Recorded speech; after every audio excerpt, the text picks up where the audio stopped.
Vous êtes sûr que votre ami ne veut pas se mettre à table? C'est gênant. Il n'est point noblieux et n'a pas de manière pour m'enjailler. Il est déjà heureux de boulotter nos restes. Tiens, mon fidèle. Ah, grand merci, Seigneur Hubert. Les pauvres sont paresseux, ils ne savent pas gérer leur argent et ils méritent la situation qui est la leur. Salaud de pauvre. Voici quelques clichés sur la pauvreté que l'économiste Esther Duflo démonte depuis des années au travers de son vaste travail sur le sujet. À l'heure où les inégalités explosent, qu'une poignée de privilégiés détiennent un niveau de richesse toujours plus important, et ce alors qu'ils sont ceux qui polluent le plus, comment réduire ce fossé? Les pauvres, c'est fait pour être très pauvres et les riches très riches. Comment lutter contre la pauvreté et offrir des conditions de vie dignes à toutes et à tous? Comment les économistes peuvent-ils impacter les prises de décision des dirigeants politiques? Comment lutter contre les clichés sur les pauvres? C'est à toutes ces questions qu'on va essayer de répondre aujourd'hui dans ce grand entretien pour la rubrique économie de Blast.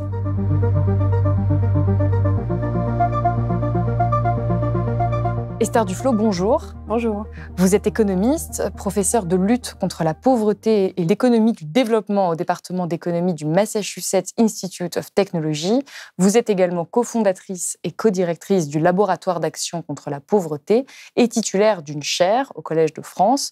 Vous avez reçu de nombreux prix et distinctions académiques, notamment en 2019 le prix Nobel d'économie. Vous êtes l'une des économistes les plus reconnues au monde, spécialiste de la pauvreté, et vous avez imaginé une série de 10 albums illustrés par Cheyenne Olivier qui s'adressent aux enfants. C'est aux éditions Seuil Jeunesse. Il y a 5 nouveaux tomes qui viennent tout juste de paraître et qui ont pour objectif d'encourager les enfants à se poser les bonnes questions en dehors de tout préjugé sur la pauvreté. Alors, ils s'appellent Toumpa, Seleni, Imeni et Tsongai, par exemple. Ce sont des protagonistes qui sont confrontés, chacun à leur manière, aux enjeux liés à la pauvreté. Et donc, dans ces 5 tomes, ces 5 nouveaux tomes, vous avez encore une fois essayé de vulgariser les enjeux de la pauvreté pour le grand public, pour que même des enfants à partir de 5 ans puissent essayer de les comprendre. Un prix Nobel d'économie qui prend le temps d'essayer de s'adresser comme ça aux enfants, ça peut paraître surprenant. Qu'est-ce qui vous a poussé en premier lieu à vouloir vous lancer dans cette série de livres? Il faut cultiver son public depuis le plus jeune âge. Les enfants sont ouverts, n'ont pas encore accumulé les préjugés qu'on accumule au cours de notre existence, et donc sont réceptifs. C'est en fait quelque chose que j'avais toujours voulu faire, puisque moi-même, quand j'étais enfant, j'ai été frappée par des lectures sur la pauvreté, et peut-être que c'est une reconstruction du passé, mais j'ai eu le sentiment à ce moment-là, j'ai eu la mémoire d'avoir eu le sentiment à ce moment-là que ça me créait une responsabilité sur ce que je devais faire de ma vie pour justifier la chance incroyable que j'avais eue de naître dans la banlieue parisienne, dans la classe moyenne, alors que j'aurais pu naître au Tchad ou ailleurs.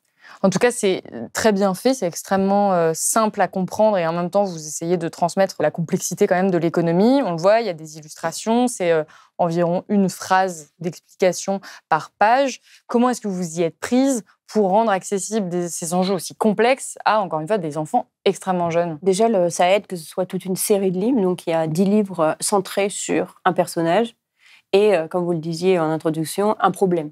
Et du coup, sur chaque livre fait 32 pages, qui est le format assez classique de l'album pour enfants, peut prendre le temps d'explorer ce thème relativement tranquillement. On n'essaye pas de tout expliquer sur ce qu'est la pauvreté en 32 pages.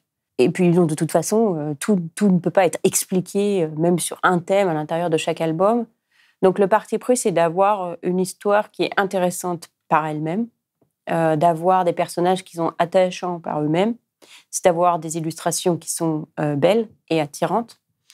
Et c'est ça le plus important. Ensuite, une fois qu'on fait ça et que donc l'enfant, les parents d'ailleurs, acceptent de rentrer avec nous dans le jeu de cette lecture, alors mon sens, c'est qu'il n'y a pas de limite à ce qu'on peut expliquer à qui que ce soit, à quel âge que ce soit, dès le moment où on prend le sujet au sérieux, où on prend le lecteur au sérieux, et on n'a pas peur de lui dire les choses comme elles sont sans les simplifier au maximum. L'important, c'est d'avoir de quoi attirer l'attention. Mais c'est des sujets qui sont quand même sombres d'une certaine manière, même si je le précise, les histoires se terminent toujours bien. C'est pas non plus, ça casse pas trop le moral, mais quand même, c'est des personnages qui rencontrent des vraies difficultés économiques. Il y a peut-être des parents qui nous regardent et qui se disent « mais moi, je préfère lire à mon enfant des histoires plus positives, dépolitisées, qui seraient plus légères ». Pour vous, pourquoi, quand on est parent, on aurait intérêt à justement lire ce type d'ouvrage à ses enfants ? Je pense que les enfants ont besoin d'être exposés dans leur lecture à la complexité et la difficulté du monde, que ce soit la pauvreté, que ce soit la maladie, par exemple. C'est pas dans mes livres. Enfin, il y en a un qui est sur les maladies, mais il peut y avoir des livres sur les problèmes de la vie courante que les enfants rencontrent. Je pense que c'est une manière de lire des livres aux enfants, en particulier avec une histoire qui a un problème et une résolution. Ça permet aussi de faire sens du monde qui nous entoure. C'est essentiel pour les enfants de ne pas juste lire des histoires édulcorées, parce que le monde n'est pas édulcoré. Donc après, l'autre chose, c'est que ces histoires... C'est vrai que les thèmes sont sérieux, mais je ne dirais pas qu'ils sont sombres. Parce que l'histoire elle-même ne sont pas sombres. Oui, ça se termine bien. Les caractères sont des caractères positifs, les héros en particulier, les enfants sont acteurs de leur vie. J'espère que ce sera vu par les petits lecteurs français comme des caractères auxquels ils s'attacheront, de la même manière qu'ils peuvent s'attacher au caractère au petit ours brun ou Ariol, ou les caractères qu'ils rencontrent dans les livres qu'ils lisent. Et leurs histoires, même s'ils vivent loin, qu'ils ont des problèmes qui sont différents par leur nature. Par exemple, on n'a pas trop de problèmes de manquer d'eau à Paris. La manière dont ces problèmes sont réglés, je pense, feront écho à l'expérience que les enfants vivent dans leur vie. Par exemple, ils font des choses ensemble, ils se disputent, ils ne sont pas forcément d'accord sur comment arriver à tel problème, puis après, ils surmontent ces disputes, ou dans le premier album, elle va à l'école, elle s'ennuie. Il y a aussi des thèmes qui sont très typiques de la littérature enfantine, comme la forêt, dans le livre de Tumpa, c'est un lac, mais l'eau, la tempête, les camions, puisque dans le dernier livre, l'héroïne Milou rêve d'être camionneuse. Donc l'objectif, c'est de montrer quels problèmes sont différents et quels problèmes sont similaires aussi. En tout cas, pourquoi, même si un enfant habite à l'autre bout du monde, et même si ces problèmes ont l'air, a priori, très différents, finalement, leur caractère, leur personnalité leur feront écho à celle des jeunes lecteurs français. En tout cas, c'est des clés de compréhension du monde que vous donnez là aux enfants, mais également aux parents, puisqu'à la fin de chaque ouvrage, il y a une partie un peu plus dense pour justement des lecteurs adultes, qui permet d'aller un petit peu plus loin sur les enjeux qui sont évoqués dans le livre. Et je le disais, vous êtes spécialiste de la pauvreté, donc j'aimerais qu'on revienne un petit peu là-dessus. Déjà, en donnant une définition de la pauvreté, parce que la pauvreté, c'est pas simplement ne pas avoir d'argent. C'est justement pour ça qu'il fallait 10 livres pour parler de la pauvreté aux enfants. C'est que la pauvreté a plein de facettes. Être pauvre, c'est pas avoir d'argent, mais c'est aussi ne pas avoir accès à une éducation de qualité, ne pas avoir accès à des soins de santé, vivre dans un environnement qui est dégradé. De manière générale, on peut le dire, être pauvre, c'est à cause des ressources de l'environnement autour de soi, de l'environnement physique et économique autour de soi, de ne pas pouvoir se réaliser complètement en tant qu'être humain, de ne pas pouvoir réaliser ses capacités humaines. Donc ça peut aussi, par exemple, dans le dernier livre, donc Nilou, elle veut être chauffeur de camion, et tout le monde lui dit « tu ne peux pas être chauffeur de camion, ce n'est pas un métier de fille ». Et ça, c'est aussi une forme de pauvreté, aussi, de dire que ce n'est pas un métier de fille.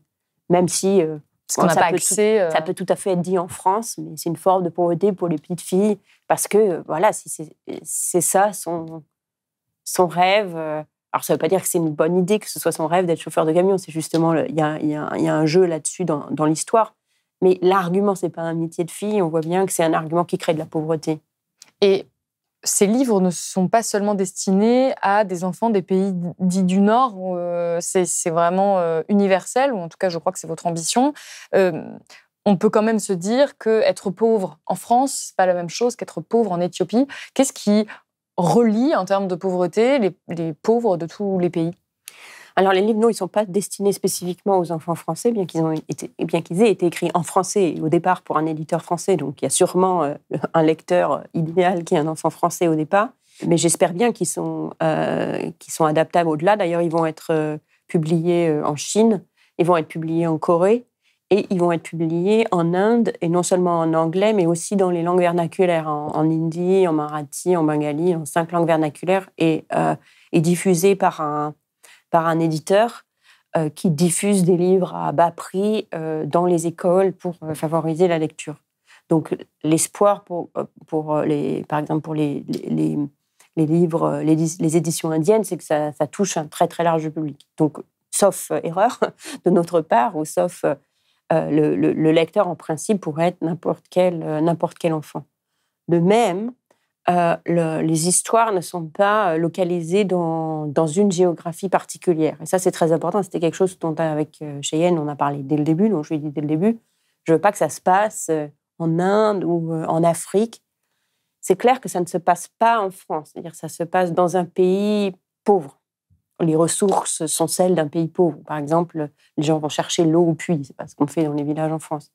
Donc, ça localise quand même dans un environnement différent que celui qu'on connaît en France. Et donc, pour rebondir sur votre question, du coup, sur un environnement où les problèmes de pauvreté ne vont pas être les mêmes.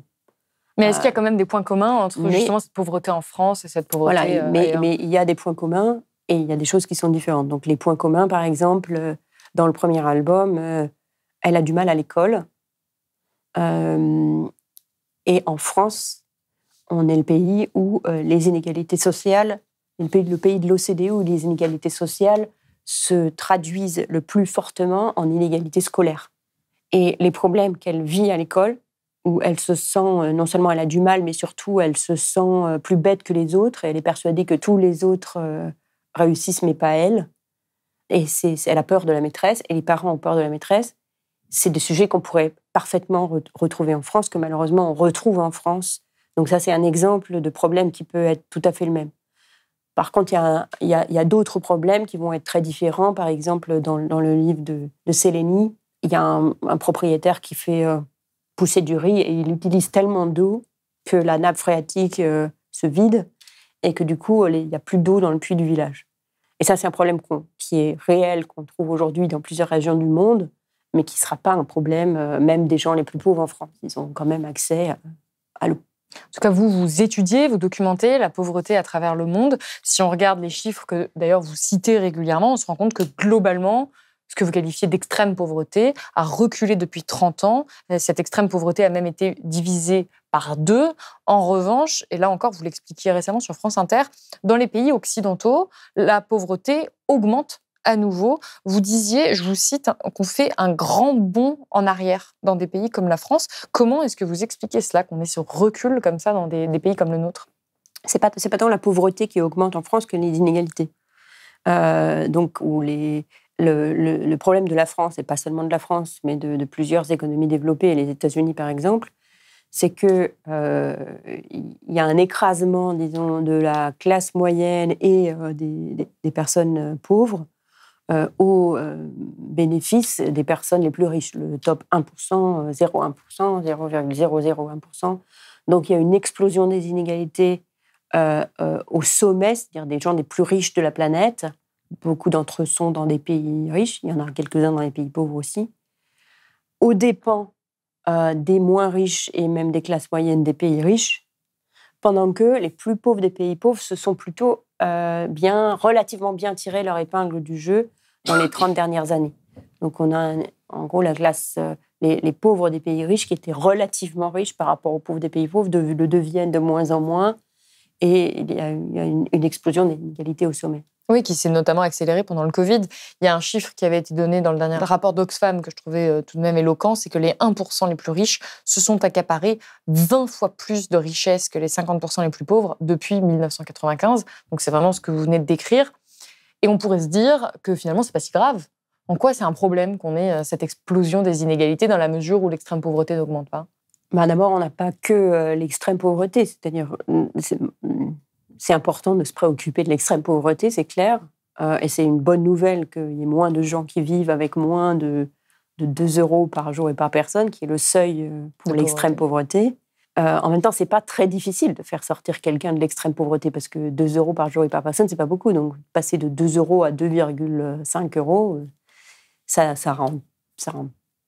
rend pas les gens richissimes non plus. Donc, c'est pas extrêmement difficile de faire sortir des gens de la pauvreté, dans le sens où il faut pas beaucoup d'argent, même s'il y a beaucoup de gens pauvres. Donc, c'est bien normal, et c'est à ça que j'ai consacré ma vie et ma carrière, de se préoccuper en premier du sort des plus pauvres du monde, mais ensuite, il y a quand même le sort des gens qui sont un petit peu moins pauvres, qui sont les pauvres des pays pauvres, qui sont pauvres également, qui aussi pourraient vivre beaucoup mieux, qui sont pauvres non seulement économiquement, mais comme on le disait avant, qui vivent des vies pauvres et pas de leur fait, qui n'ont pas accès à une éducation de qualité. On vient de le dire, en France, le système d'éducation est extraordinairement inégalitaire, qui n'ont pas accès à une certaine forme de dignité dans leur existence. On se dit que si ça pouvait être... c'est aussi une priorité d'améliorer ça. Par ailleurs, il y a une autre raison pour laquelle il est essentiel de s'intéresser à la pauvreté dans les pays riches, c'est que l'ensemble du système politique mondial dépend du vote de la majorité de gens, pas d'une petite minorité d'élite. Donc il faut que... on ne peut pas compter sur ce vote sans assurer des conditions de vie acceptables et dignes. Et ce qu'on a vu, ce qu'on voit se dérouler dans plusieurs pays de populisme, etc., de populisme de droite, etc., c'est une conséquence aussi de ne pas avoir une vie digne. Et vous, ce que vous acharnez finalement à expliquer, c'est qu'on a assez de richesses aujourd'hui dans le monde pour faire en sorte qu'il n'y ait plus cette pauvreté, et que c'est vraiment une question de redistribution des parts du gâteau, et que finalement aujourd'hui c'est vraiment un problème de répartition des richesses. Comment est-ce qu'on fait pour mieux répartir ces richesses déjà à l'échelle internationale, puisqu'on l'a dit, c'est vraiment pas du tout la dynamique. Aujourd'hui, plus ça va, plus les richesses se concentrent dans les mains de quelques-uns. Comment est-ce qu'on pourrait faire là, politiquement, économiquement, pour lutter contre l'augmentation de ces inégalités, et donc également contre la pauvreté et l'extrême pauvreté? Oui, on a largement assez de richesses et assez de nourriture, par exemple, pour que tout le monde mange à sa faim dans le monde entier. Ce serait même pas particulièrement difficile. On est même au-delà de ce qu'il faut. Largement assez. Et d'ailleurs... même avec l'augmentation de la population. Même avec l'augmentation de la population. Et en fait, l'augmentation de la population, ça a été un sujet, ça l'est plus réellement. Parce qu'au contraire, je pense qu'on va rentrer dans un monde où le problème, ce sera plutôt une diminution de la population dans certains pays qui va commencer à poser des problèmes réels, comme on le voit déjà commencer en Chine. Et dans les pays, même dans les pays où il y avait très forte natalité, ces pays-là, la plupart de ces pays-là ont entamé ou bien achevé même leur transition démographique. Ouais, donc le problème, c'est pas celui de la surpopulation, en fait, ça n'a jamais vraiment été un sujet de répartition. Ça peut y avoir d'autres sujets, mais ça n'a jamais vraiment été un sujet où il y a pas... C'est pas du tout plus on est de fous, moins il y a de rire. Il y a largement assez de nourriture pour tout le monde. Il y a assez de ressources pour tout le monde. Il y a même assez d'eau pour tout le monde aujourd'hui. Or, bien qu'il y ait assez d'eau pour tout le monde aujourd'hui, il y a déjà un enfant sur 4 qui... au moins 1 mois par an, vit dans une région où il n'a pas assez à boire, comme dans le livre de Séléni. Et on voit bien, on va le montrer dans le livre de Séléni, c'est pas qu'il n'y a pas assez d'eau, c'est que l'eau est utilisée d'une manière non seulement inégale, mais inefficace. L'eau, dans le livre de Séléni, elle est utilisée par le propriétaire terrien pour arroser son riz. Bon, ça pourrait se passer n'importe où, l'histoire de Séléni, mais disons comme que ça se passe au Punjab, au nord de l'Inde. Le Punjab, traditionnellement, ne faisait pas pousser du riz. C'est une région extrêmement sèche où il n'y a aucune raison de faire pousser du riz. Le riz a été poussé par le gouvernement depuis des décennies et des décennies, c'était pas récent, pour assurer l'indépendance alimentaire de l'Inde. Pourquoi ? Parce qu'ils avaient peur de problèmes de redistribution internationale. Est-ce qu'un jour, ils ne pourraient pas importer leur nourriture ? Donc, ils se sont mis à faire pousser du riz, à grand renfort d'utilisation d'électricité, qui est gratuite, et de grand renfort donc de prendre l'eau dans la nappe phréatique. Aujourd'hui, l'électricité, elle coûte de plus en plus cher, les nappes phréatiques s'épuisent, Et donc, c'est clair que ce qui est efficace, à la fois économiquement efficace et juste, c'est d'arrêter de faire pousser du riz au Punjab. Il y a le problème en plus, quand le riz est poussé, il reste des déchets dans le sol et ils les font brûler pour pouvoir planter à nouveau. Et en faisant brûler le riz, ils étouffent les habitants de la capitale. Ça crée une espèce de nuage de pollution autour de la capitale et des niveaux de pollution absolument hallucinants. Donc, on voit que la difficulté maintenant, c'est de passer. Comment on arrive à passer d'un système où le Punjab ne fait plus pousser de riz et le riz dont il a besoin peut venir d'ailleurs, que ce soit d'ailleurs en Inde ou du reste du monde. Et c'est aussi justement une question de politique publique et une question de décision, réellement de décision politique, et une question de solidarité entre les différents pays, puisque vous le disiez, tous les pays ne peuvent pas tout produire, et donc il y a vraiment une question de distribution, de répartition. Vous, parmi les solutions que vous proposiez pour lutter contre l'extrême pauvreté à l'échelle internationale, il y avait cet impôt international sur les grandes fortunes. Comment est-ce que ça pourrait fonctionner ? Alors, l'idée la justification pour moi d'un impôt international sur les grandes fortunes et d'un impôt minimal sur les grandes entreprises, elle m'est venue dans ce contexte en conséquence de ce qui se passe sur le réchauffement de la planète. Parce que le réchauffement de la planète est dû à des émissions qui sont dues au comportement des consommateurs dans les pays riches, soit directement, parce que ce qu'on produit nous-mêmes en conduisant nos voitures, soit indirectement, parce qu'on produit en Chine, on importe du CO2 en quelque sorte. Donc, si on regarde la répartition des émissions, en gros, ce qu'on peut dire, c'est que 50% des gens qui émettent le moins dans le monde sont responsables d'à peu près 10% des émissions.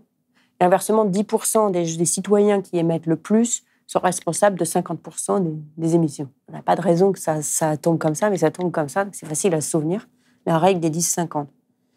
Et du coup, donc c'est extrêmement inégalitaire, de même que la répartition des fortunes est extrêmement inégalitaire, et pour la même raison, en quelque sorte. Plus on est riche, plus on consomme. Et plus on consomme, plus on émet. Donc ces gens qui sont très riches, qui consomment plus, qui émettent plus, sont essentiellement dans les pays riches. Pas seulement, mais essentiellement dans les pays riches, et certainement pas en Afrique, où il n'y en a quasiment pas. En revanche, les coûts du changement climatique en termes de vie humaine, elles seront essentiellement concentrées dans les pays pauvres. Pas seulement, on aura aussi des problèmes chez nous, et il faut qu'on en reste conscient, puisqu'il faut qu'on fasse quelque chose. Mais entre nous, au premier ordre, les coûts humains seront concentrés dans les pays pauvres. Pourquoi ? Parce qu'ils ont déjà tendance à être dans des endroits où il fait chaud.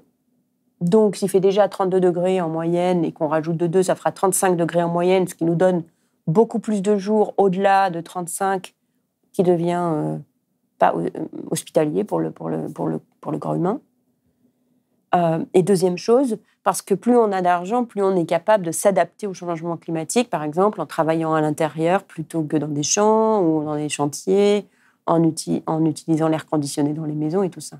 Si on utilise ce qui s'est passé dans le passé avec les vagues de chaleur pour calculer les morts dues vraiment à des températures chaudes, je ne parle pas des accidents, des inondations et tout ça, on voit que ces morts seront concentrées essentiellement dans les pays pauvres.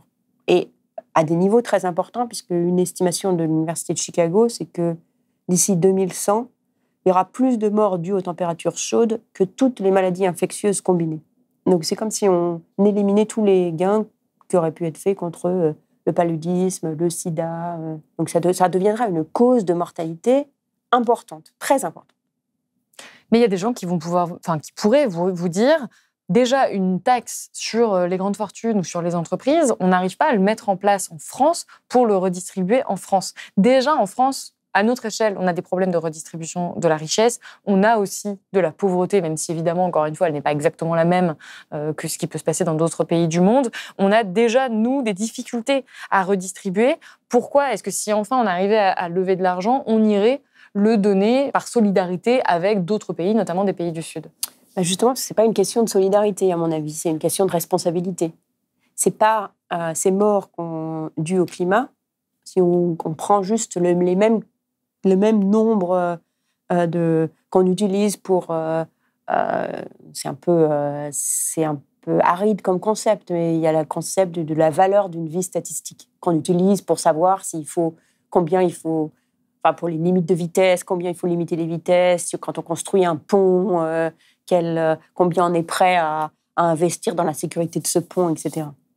Donc il y a un chiffre qui est le coût d'une vie humaine. Si on multiplie les morts des pays du Sud dus au changement climatique par ce coût d'une vie humaine, on impose un coût d'à peu près 300 milliards de dollars par nos émissions. Simplement, nos émissions aujourd'hui sont responsables de 300 milliards de dollars de pertes dans les pays pauvres. Liées simplement à la mort des personnes. Alors, et rien d'autre. Donc, c'est directement, c'est une façon simplement de mettre un chiffre sur le coût que nous imposons aux autres. Donc, de mon point de vue, cet argent-là, c'est pas quelque chose qu'on devrait le donner parce qu'on est sympathique. C'est pas l'aide extérieure. On le doit. C'est notre dette vis-à-vis du reste du monde, sauf si on change de comportement. Moi, j'aimerais mieux qu'on change de comportement, ce serait mieux. Mais si on ne change pas de comportement tant que les émissions sont au niveau où elles le sont, c'est simplement ce que nous imposons par la façon dont nous choisissons de vivre. Est-ce que ça se fera ou ça ne se fera pas politiquement ? Je ne peux pas vous dire. Mais ça n'empêche pas de dire, est-ce qu'on peut se mettre d'accord sur le fait que ça devrait se faire ? Et pourtant, vous n'avez pas l'air d'être particulièrement optimiste, puisque j'ai lu dans une interview que vous disiez n'avoir jamais été aussi inquiète pour les populations des pays les plus pauvres aujourd'hui. Pourquoi ? Justement, c'est pas une inquiétude pour aujourd'hui ou demain. C'est vraiment une inquiétude pour le futur. Parce que je ne vois pas vraiment énormément de progrès politique. Surtout sur la question des émissions. On ne voit pas de progrès sur ce qui nous permettrait de limiter notre impact sur la planète. Et on voit déjà les effets du réchauffement et on les verra de plus en plus.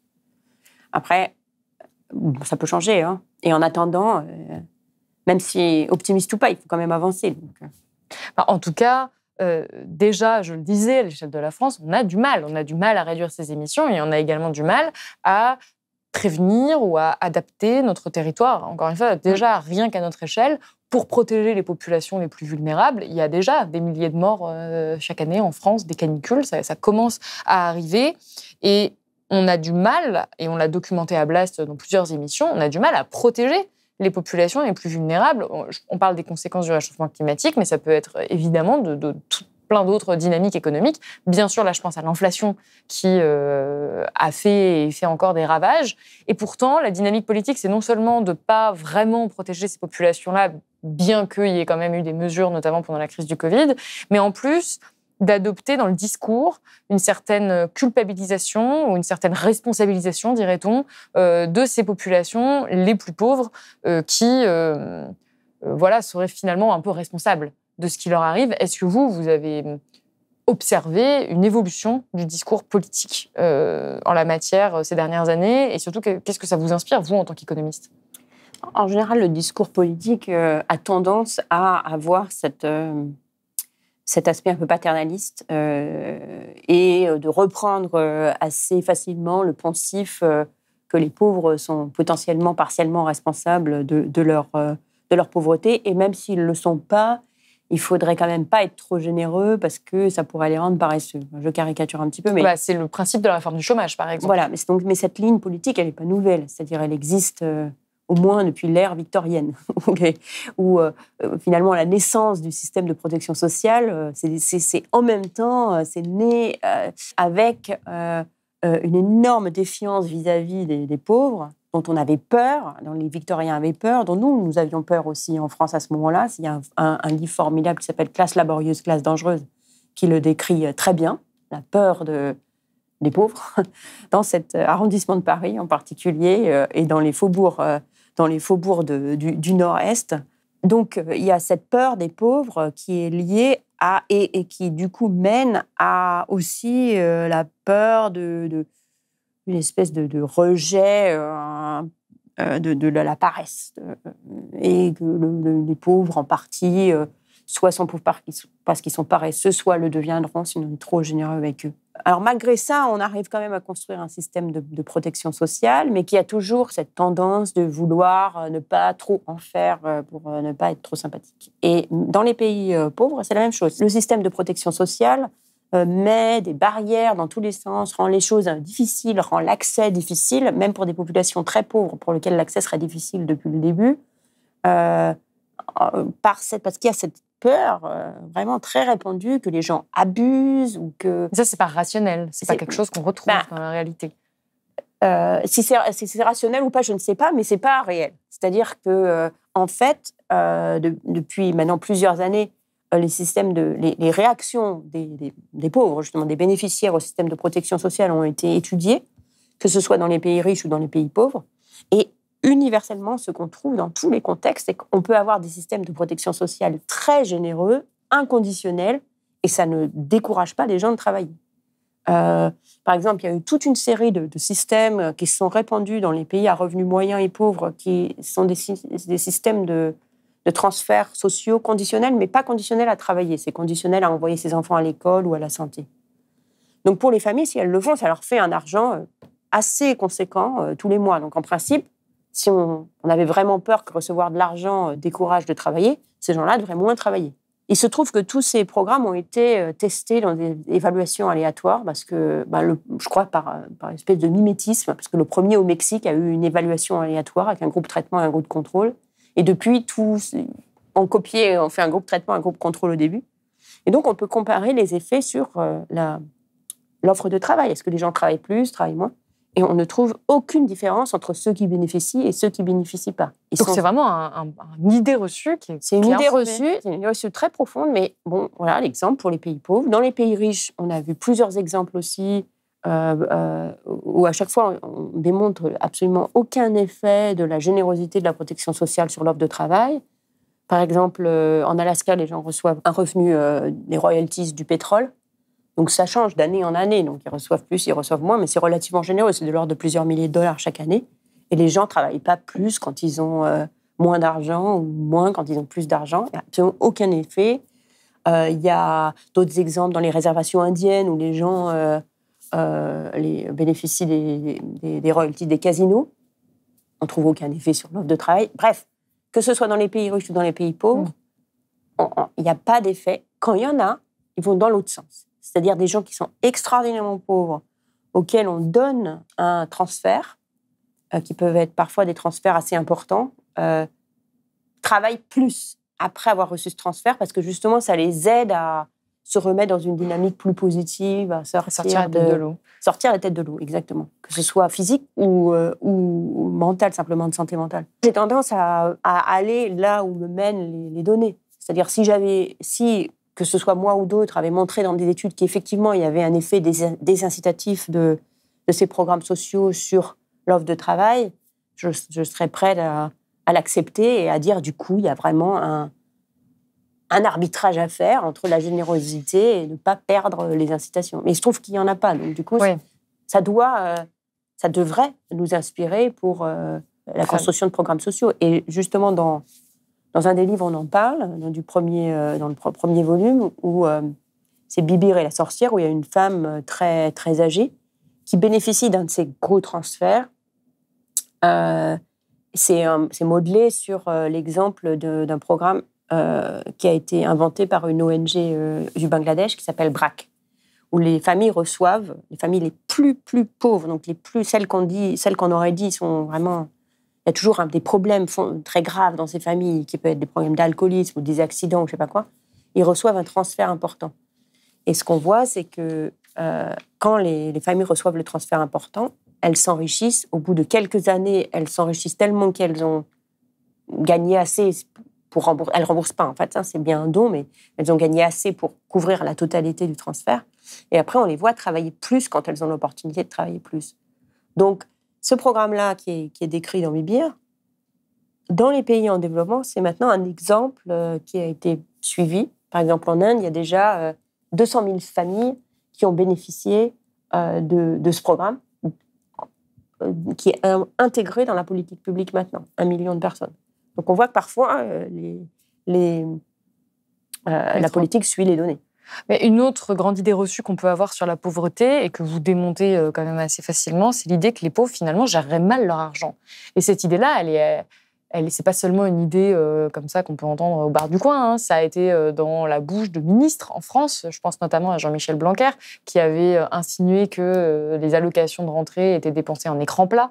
Et ça, c'est un des clichés qui est très, très implanté. C'est que quand on donne de l'argent aux pauvres, c'est une mauvaise idée parce que finalement, ils vont mal le dépenser. Et vous, ce que vous expliquez, c'est qu'au contraire, parfois, et même souvent, donner de l'argent à des personnes qui sont dans le besoin, c'est plus efficace que de donner directement de la nourriture, par exemple, ou des moyens.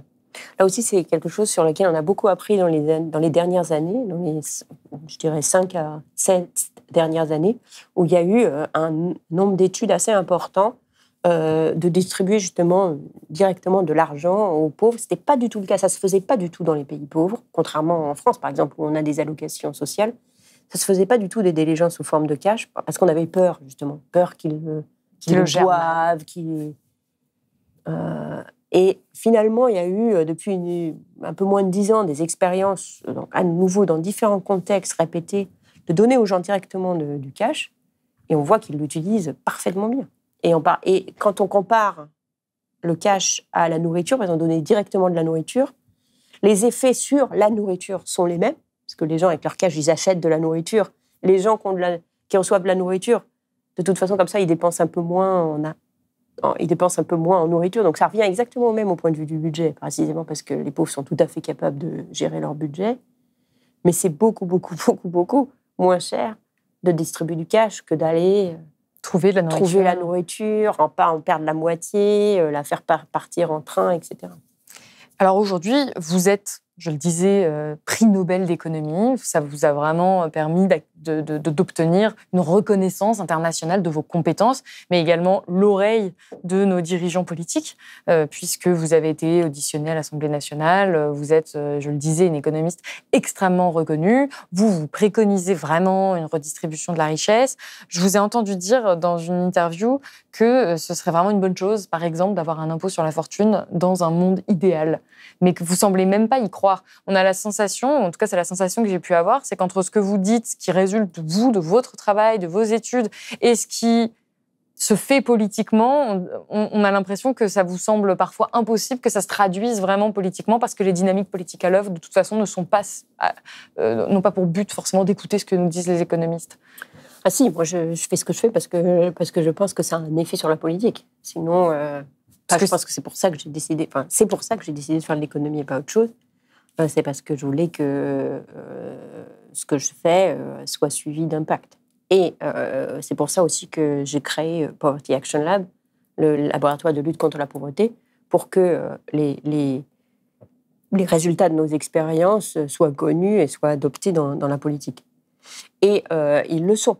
C'est-à-dire, il y a aujourd'hui, on essaye de compter le nombre de gens qui ont été touchés par des politiques dont un des membres de notre réseau a prouvé l'efficacité. C'est une mesure assez vraiment planchée de l'impact, parce qu'il y a aussi des mesures dont on a prouvé l'inefficacité qui, du coup, ne sont pas répandues. Il y a aussi changer le débat public sur certains sujets, etc. Donc, c'est vraiment la mesure planchée de l'impact. Et même cette mesure planchée, aujourd'hui, c'est 650 millions de gens qui ont été touchés par des politiques dont on a montré l'efficacité. Donc, c'est beaucoup, quand même. Je vous donnais un exemple avec les programmes de transfert vers les super pauvres, hein, là, le programme d'Asset, où, après en avoir montré l'efficacité dans plusieurs contextes, le programme a été généralisé comme politique gouvernementale dans plusieurs États. Donc, dans l'ensemble, il y a une forte influence politique de ce qu'on fait, mais c'est pas la seule. Et heureusement que c'est pas la seule. On va pas remplacer le débat démocratique par les experts.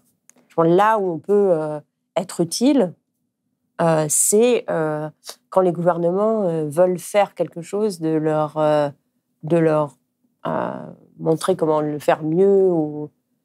Il ne peut pas y avoir une substitution. J'y crois vraiment. À la fois, c'est positif et c'est normatif. Il ne peut pas y avoir de substitution du débat démocratique par l'expertise technique, ni la mienne, ni celle de qui que ce soit d'autre.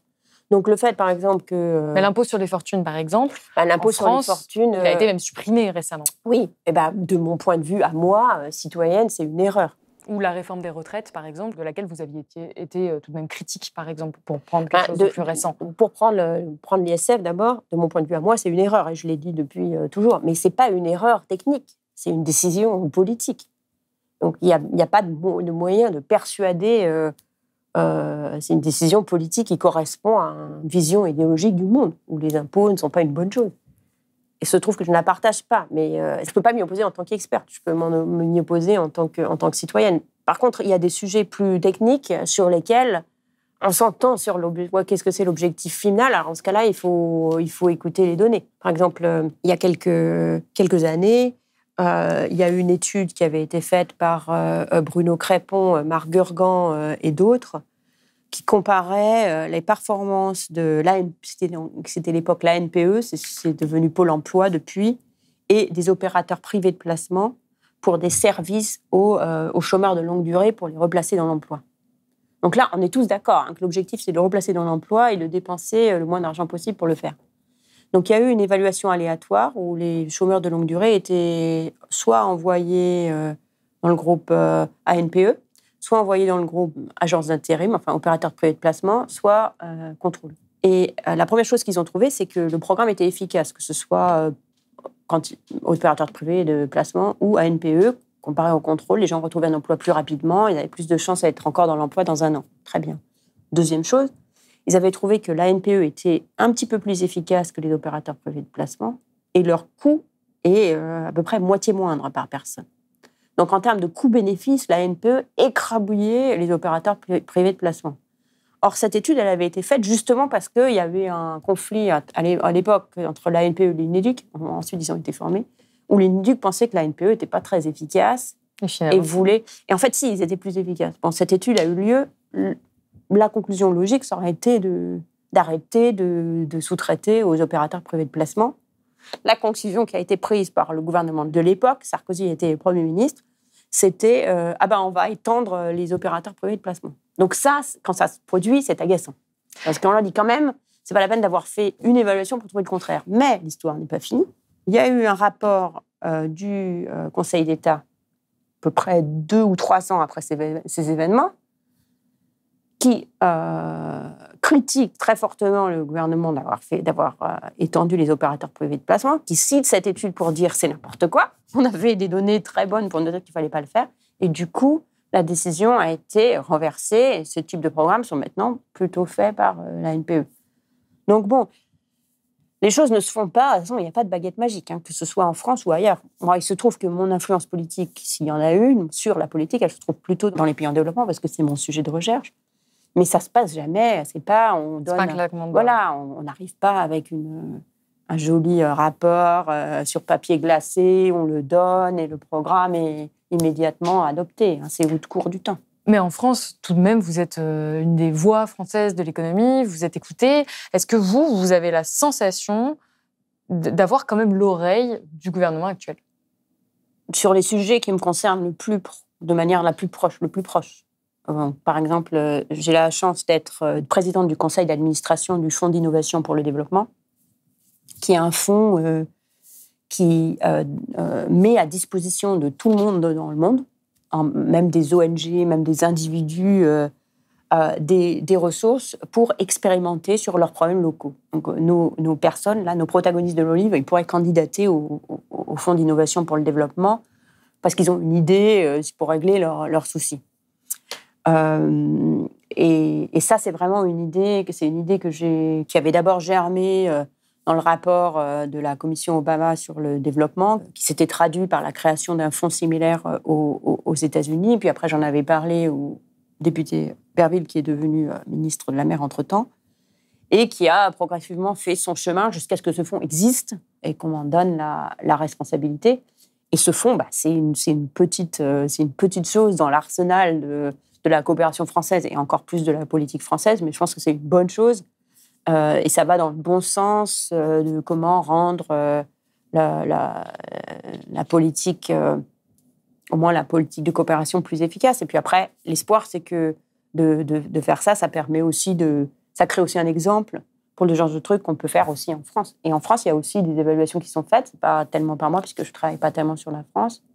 Et comme l'exemple du Conseil d'État le citait, qui finalement finissent par faire leur chemin. Et alors, dernière question, parce que le temps file, pour revenir sur ces ouvrages que vous venez présenter aujourd'hui, ils s'adressent aux enfants, mais aussi aux parents, on l'a dit. L'objectif, à la fin, c'est quand même de créer des citoyens, de participer à avoir des citoyens plus éclairés sur les questions économiques. Pourquoi c'est important démocratiquement? Quel est votre objectif final derrière ce livre? Parce que c'est pas un objectif, vous cherchez pas à influencer des décideurs politiques avec ce livre. C'est vraiment la population que vous essayez d'éduquer le plus possible sur les questions économiques. Quand on connaît tous ces problèmes, à la fin, qu'est-ce qu'on peut faire, nous, en tant que citoyens? Quel est l'objectif final? Je pense que pour les enfants, encore plus important que de créer des citoyens informés, c'est de créer des citoyens curieux. De créer justement, vous disiez, est-ce qu'il faudrait pas, au tout début d'interview, vous disiez, est-ce qu'il faudrait pas que les enfants ne lisent que des histoires au sucre et je pense pas. Je pense que c'est très important pour les enfants les enfants sont curieux naturellement et c'est très important de nourrir cette curiosité avec des situations, des caractères, des personnages qui ne leur sont pas familiers. Je crois que cette curiosité, si on la garde, s'ils peuvent la garder, ça leur donnera aussi l'ouverture d'esprit et l'esprit critique pour se former leurs propres opinions sur les problèmes du monde. Mon objectif, par mes écrits grand public, c'est jamais de dire aux gens comment ils doivent penser. Je pense que l'économie est très, très mal placée pour être un oracle parce qu'il y a tellement de choses sur lesquelles on ne sait pas, où on se trompe, etc. Donc le mieux qu'on puisse faire, c'est de dire... voilà, moi, la manière dont je raisonne, de la manière la plus transparente possible. Voyez jusqu'où vous me suivez. Et après, pour permettre aux gens à un moment, et bien sûr qu'ils ont une opinion différente de moi sur les questions, mais au moins on se met d'accord sur les faits et sur l'ordre logique d'y penser. En tout cas, je rappelle que votre série de livres sur la pauvreté adressée aux enfants, illustrés par Cheyenne Olivier, est disponible aux éditions Seuil Jeunesse. C'est la fin de cette émission. Merci beaucoup d'avoir été avec nous, Esther Duflo. C'est moi qui vous remercie. Merci beaucoup d'avoir regardé cette vidéo. J'espère qu'elle vous a plu. Dites-moi en commentaire ce que vous en avez pensé et de quel sujet vous voudriez que je parle prochainement lors de cette rentrée dans la rubrique économique de Blast. Je vous rappelle, comme toujours, que nous sommes un média totalement indépendant. Nous ne sommes financés que par vous, notre audience. Donc si vous le pouvez, n'hésitez pas à vous abonner ou à faire un don sur blast-info.fr. Et moi, je vous dis à très bientôt.